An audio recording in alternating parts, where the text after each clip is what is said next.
কি আমরা DMS activity রিপোর্টগুলো কীভাবে চেক দেবো অ্যাক্টিভ হয়েছে কি না।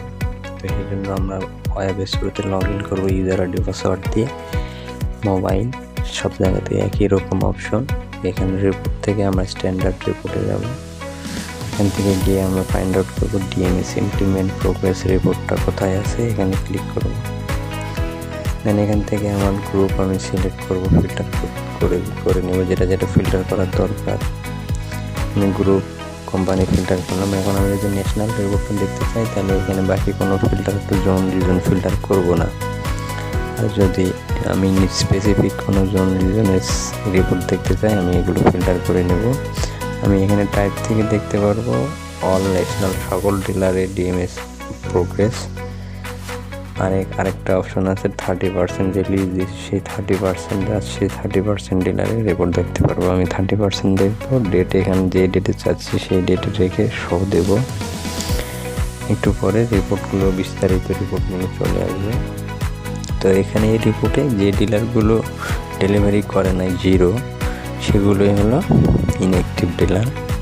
এখানে যদি আমি একটু বলি যে আলী এন্টারপ্রাইজ, এটা হলো 85টা মেমো ডেলিভারি করছে যার ভ্যালু 40,457। অয়ন জেনারেল স্টোর 108টা মেমো ডেলিভারি করছে 46,885। এখানে ইনঅ্যাক্টিভ ডিলার হলো যদি আমি ফিল্টার করি বা একটু যদি স্ক্রল আপ ডাউন করি তাহলে নিচের দিকে দেখা যাবে সেগুলো 0। এগুলো হলো ইনঅ্যাক্টিভ ডিএমএস। আর এখানে একটা রিপোর্ট বাই মিস্টেক যে কারণেই হোক এখানে জোন নেমটা রং দেওয়া আছে।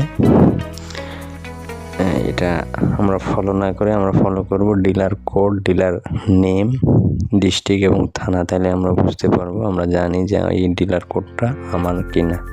আমরা এখান থেকে ক্রস চেক দিতে পারবো। আর ডিএমএস এসপিআরের মাধ্যমে ডিএমএস এন্ট্রি করার 30 সেকেন্ডের মধ্যে এখানে আপডেট হয়। এখানে রিপোর্ট দেখতে পারি, দেখা যায়।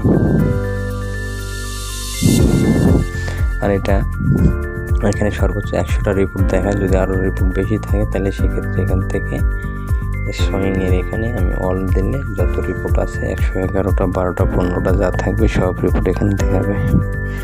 এটা আমি এক্সেল মোডেও ডাউনলোড করতে পারবো। তার জন্য সিএসভিতে ক্লিক করলে এক্সেল আকারে ডাউনলোড হবে।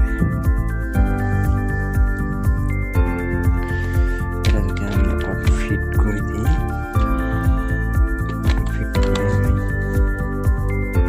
ফিল্টার করে আমি প্রয়োজন মতো করে দেখতে পারবো। আমি আবারও বলছি জোন নামটা এখানে মিস্টেক আছে। তো আমরা এখান থেকে থানার এবং ডিলার কোড আমরা এখানে অনুসরণ করে আমরা খুঁজে বের করবো আমার ডিলার অন আছে কি অফ আছে।